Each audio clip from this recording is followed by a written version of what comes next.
জান খান তালই আমরা রাস্তার উপরে উড়া বান্ধা আছি, কোনো সাহায্য পাই না, সরকার থেকেও পাই না। বন্যার পানি নেমেছে কিন্তু শেষ হয়নি দুর্ভোগ। মৌলভীবাজার সদর পৌরসভার ৬ নম্বর ওয়ার্ডের মনু নদীর তীরবর্তী বাজারকোনা এলাকার ভূমিহীন মানুষগুলো এখনো ফিরতে পারেননি নিজেদের ঘরে। ভেঙে পড়া বসতঘর আর হারিয়ে যাওয়া সহায় সম্বল নিয়ে টানা ৮ দিন ধরে রাস্তার উপর পলিথিনের তাঁবুতে মানবতর জীবন কাটছে শিশু, নারী ও বৃদ্ধসহ অর্ধশতাধিক মানুষের।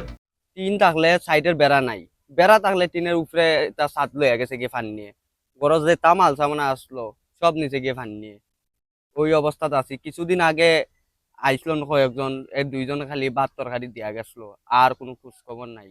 দিনমজুর পরিবারের এসব মানুষের জীবন চলত দৈনিক আয়ের উপর, কিন্তু এবারের বন্যা কেড়ে নিয়েছে ঘর, আসবাবপত্র, রান্নার সরঞ্জাম, এমনকি জীবিকার শেষ সম্বলটুকুও। ঘর মেরামতের মতো অর্থ নেই, কাজেও যেতে পারছেন না তারা, ফলে 3 বেলা খাবারও এখন অনিশ্চিত। জি, আমি বলতেছি হচ্ছে মৌলভীবাজার যে পৌরসভার 6 নম্বর ওয়ার্ড আছে, মৌলভীবাজার পৌরসভার যে 6 নম্বর ওয়ার্ড, এই ওয়ার্ডের যে আপনার যে বারজাকুনার যে গাঙ্গের নিচে যে গোরবারগুলা বসবাস করতো ভূমিহীন, ওরা তো বললো মানে সরকারি ভাবে কোনো আর্থিক অনুদান বা কোনো কিছু ওরা পায় নাই, সেই বিষয়ে জানতে চেয়েছিলাম। পৌরসভা থেকে দিবে, গতকাল থেকে দিচ্ছে, ওরা যদি বাকি থেকে দেবে ওরা আজকে পেয়ে যাবে। পৌরসভা থেকে দিচ্ছে, এটা পৌরসভা দেখে পৌরসভা প্রশাসক যিনি আছেন উনি দেখে পৌরসভা থেকে দিচ্ছে, গতকাল থেকে শুরু হয়েছে। এটা আজকে গতকাল যদি না পেয়ে থাকে আজকে পেয়ে যাবে, কারণ অনেক মানুষ তো দিতে একটু সময় লাগে। জি জি জি, আচ্ছা ওকে, জি জি বারজাকুনা।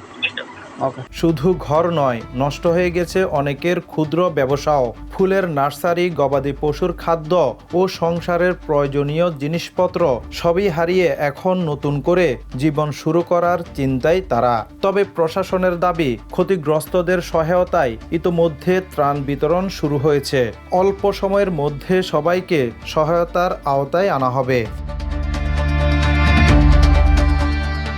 বন্যার পানি নেমে গেলেও বাজারকোনা মানুষের জীবনে রয়ে গেছে ক্ষতির গভীর দাগ। মাথা গোজার ঠাঁই, খাবার আর জীবিকা ফিরে পাওয়ার অপেক্ষায় দিন গুনছেন তারা।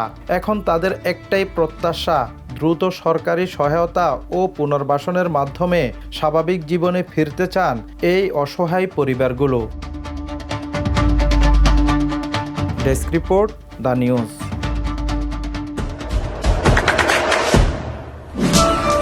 দেশে দেশে সবার সাথে দ্য নিউজ।